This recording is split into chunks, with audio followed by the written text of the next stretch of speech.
विक्रम और बेताल की कहानी। भगवान पापी कौन है। पहली कहानी। एक बार की बात है, काशी में प्रताप मुकुट नाम का राजा राज्य करता था। उसके वज्र मुकुट नाम का एक बेटा था। एक दिन राजकुमार दीवान के लड़की को साथ लेकर शिकार खेलने जंगल गया। घूमते घूमते उन्हें तालाब मिला। उसके पानी में कमल खिले थे और हंस किलोल कर रहे थे। किनारों पर घने पेड़ थे जिन पर पक्षी चहचहा रहे थे।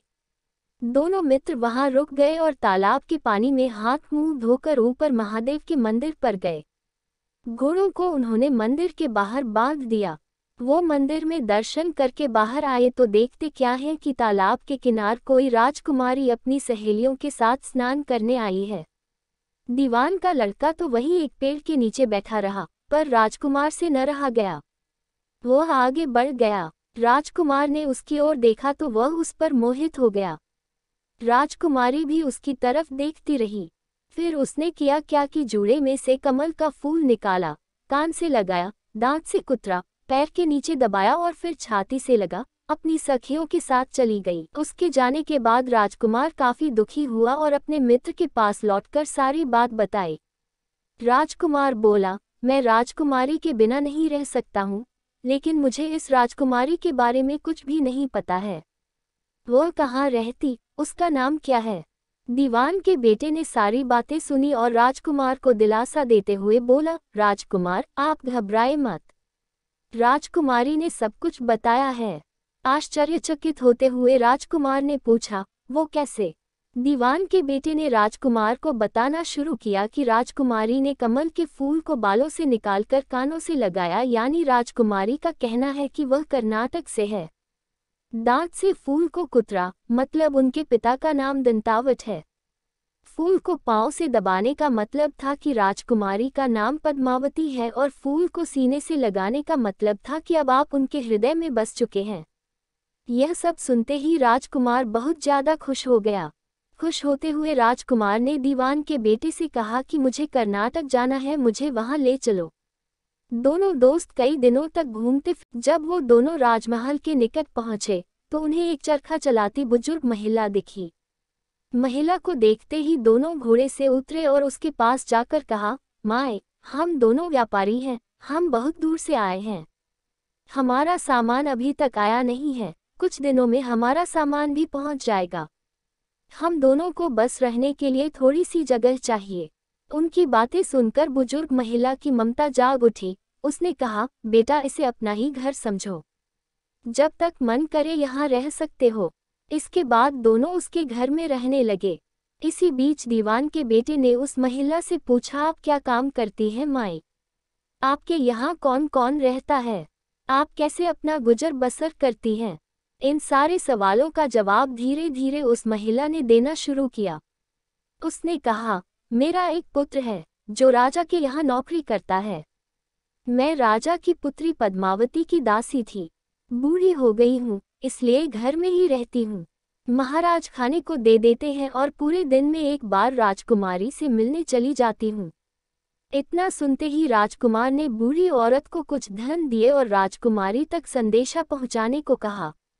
राजकुमार ने उस बूढ़ी महिला को कहा, माए, कल तुम जब राजकुमारी के पास जाओ तो उनसे कहना कि जेठ सुदी पंचमी को तुम्हें नदी के पास जो राजकुमार मिला था वो तुम्हारे राज्य में आ गया है। अगले दिन वो बूढ़ी औरत राजकुमार का संदेश लेकर राजकुमारी के पास गई। उस महिला की बात सुनते ही राजकुमारी गुस्सा हो गई। उन्होंने हाथों में चंदन लगाकर उस महिला के गाल पर तमाचा मारते हुए कहा, मेरे घर से निकल जाओ। बूढ़ी औरत ने घर लौटकर राजकुमार को सारी बातें बताई। महिला की बातें सुनकर राजकुमार चौंक गया। फिर राजकुमार के मित्र ने राजकुमार को धैर्य बंधाते हुए कहा, राजकुमार आप चिंतित न हों। राजकुमारी की बातों को समझने की कोशिश करें। ध्यान दें कि राजकुमारी ने उंगलियों को सफेद चंदन में डुबोकर गाल पर मारा है। इसका मतलब अभी कुछ दिन चांदनी के हैं। उनके खत्म होने के बाद अंधेरी रात में मिलूंगी। कुछ दिनों बाद बूढ़ी महिला फिर राजकुमारी के पास संदेशा लेकर पहुंची। इस बार राजकुमारी ने केसरी रंग में 3 उंगलियां डुबोकर बूढ़ी महिला के मुंह पर मारते हुए कहा, भागो यहाँ से। फिर उस महिला ने आकर राजकुमार को सारी बातें बताई। राजकुमार यह सुनकर बहुत दुखी हुआ। इस पर दीवान के बेटे ने राजकुमार से कहा, इसमें दुखी होने की कोई बात नहीं है राजकुमार। राजकुमारी ने कहा है कि अभी उसकी तबीयत ठीक नहीं है, तो इसलिए 3 दिन और रुक। 3 दिन बाद वो बूढ़ी महिला फिर राजकुमारी के पास जा पहुंची। इस बार फिर से राजकुमारी ने उस महिला को फटकारा और पश्चिम की खिड़की से बाहर जाने के लिए कहा। वो महिला फिर से राजकुमार के पास गई और सारी कहानी सुनाई। तब दीवान के बेटे ने राजकुमार को समझाते हुए कहा कि मित्र, राजकुमारी ने आपको उस खिड़की की तरफ बुलाया है। राजकुमार यह सुनते ही खुशी से उछल पड़ा। उसने बूढ़ी महिला के कपड़े पहनकर नारी का भेष धारण किया, इत्र लगाया और हथियार बांधकर राजकुमारी से मिलने चल पड़ा। राजकुमार महल पहुंचा और खिड़की के रास्ते राजकुमारी के कमरे में पहुंच गया। राजकुमारी वहां पर तैयार थी और राजकुमार का इंतजार कर रही थी। राजकुमार जैसे ही कमरे में गया, उसकी आंखें खुली की खुली रह गईं। राजकुमारी के कमरे में कई महंगी चीजें रखी थीं। रात भर राजकुमार और राजकुमारी साथ ही रहे। फिर जैसे ही दिन निकलने को आया, राजकुमारी ने उस राजकुमार को सबसे छिपा दिया। जब रात होने लगती तो राजकुमार बाहर आ जाता। इस तरह करते करते कई दिन बीत गए। फिर अचानक राजकुमार को अपने दोस्त की याद आई। राजकुमार को अपने दोस्त की चिंता हुई कि पता नहीं उसका दोस्त कहाँ होगा, कैसा होगा और उसका। राजकुमार को दुखी देखकर राजकुमारी ने राजकुमार के दुख का कारण पूछा। उसके बाद राजकुमार ने राजकुमारी को अपने मित्र के बारे में बताया। राजकुमार ने कहा, वह मेरा बहुत अच्छा और चतुर दोस्त है, उसी के वजह से मैं तुमसे मिल पाया हूँ। यह सुनने के बाद राजकुमारी ने राजकुमार को कहा, मैं तुम्हारे दोस्त के लिए स्वादिष्ट भोजन बनवाती हूँ, तुम उसे भोजन कराकर और उसे समझाकर वापस आ जाना। फिर राजकुमार खाना लेकर अपने दोस्त के पास पहुंचा। दोनों मित्र लगभग कई महीनों से नहीं मिले थे। मिलने के बाद राजकुमार ने अपने मित्र को सारी बातें बताई। राजकुमार ने कहा, मैंने राजकुमारी को तुम्हारी चतुराई के बारे में बताया। राजकुमारी ने तुम्हारे लिए भोजन भिजवाया है। यह सब सुनकर दीवान का बेटा सोच में पड़ गया। उसने राजकुमार से कहा कि यह तुमने ठीक नहीं किया। राजकुमारी समझ गई है कि जब तक मैं तुम्हारे साथ हूँ तब तक वह आपको अपने बस में नहीं रख सकेगी, इसलिए उन्होंने इस खाने में जहर डालकर भेजा है। यह कहते ही दीवान के बेटे ने उस खाने से एक लड्डू लेकर सामने बैठे एक कुत्ते को दिया। लड्डू खाते ही कुत्ते की मृत्यु हो गई। यह देखते ही राजकुमार को बहुत बुरा लगा। उसने कहा कि ऐसी औरत से भगवान रक्षा करे। अब मैं उस राजकुमारी के पास। दीवान के बेटे ने राजकुमार से कहा, नहीं, अब कुछ ऐसी तरकीब निकालनी चाहिए जिससे कि हम उसे साथ में अपने घर ले जा सकें। आज रात तुम वहां जाओ और जब राजकुमारी सो रही हो तब उसकी बाईं जांघ पर त्रिशूल का निशान बना देना। फिर उसके गहने लेकर आ जाना। राजकुमार ने अपने मित्र की बात सुनी और उसके कहे अनुसार ही किया। फिर दीवान के बेटे ने योगी का भेष धारण कर लिया। उसने राजकुमार से कहा कि तुम इन गहनों को बाजार में बेच दो। अगर कोई पकड़े तो कहना मेरे गुरु के पास चलो और उसे मेरे पास ले आना। राजकुमार वो गहने महल के पास एक सुनार के पास ले गया। सुनार ने गहनों को देखते ही पहचान लिया और राजकुमार को कोतवाल के पास ले गया।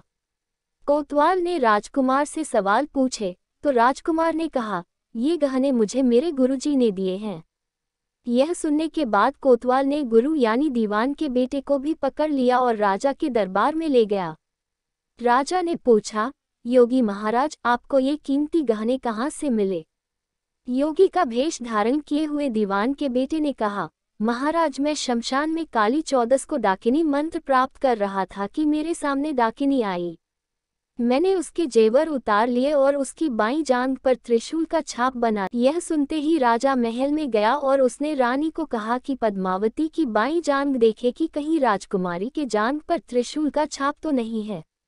राजा की बात सुनते ही रानी ने देखा और सच में राजकुमारी की बाईं जांघ पर त्रिशूल का निशान था। यह जानकर राजा बहुत दुखी हुआ। फिर राजा योगी के पास गए और कहा कि योगी बताओ, धर्मशास्त्र में बुरी औरतों के लिए क्या सजा है?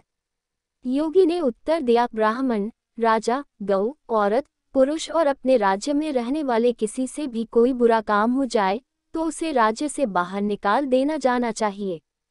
यह सुनते ही राजा ने पद्मावती को जंगल भेज दिया। वहां राजकुमार और दीवान का बेटा मौके के इंतजार में बैठे थे। राजकुमारी को अकेला पाकर दोनों उसे अपने नगर ले आए और खुशी खुशी रहने लगे। कहानी खत्म हुई और हर बार की तरह एक बार फिर बेताल ने विक्रम से पूछा, तो राजन बताओ इस कहानी में पापी कौन है? जल्दी बताओ राजन, वरना तुम्हारे सिर के टुकड़े टुकड़े कर दूंगा। विक्रम ने उत्तर देते हुए कहा, पापी राजा था, क्योंकि दीवान के पुत्र ने अपने मालिक का काम किया। कोतवाल ने राजा का कहना सुना और राजकुमार ने अपनी इच्छा पूरी की, लेकिन इस कहानी में राजा पापी था। उसने बिना सोचे विचारे राजकुमारी को राज्य से बाहर निकाला दिया।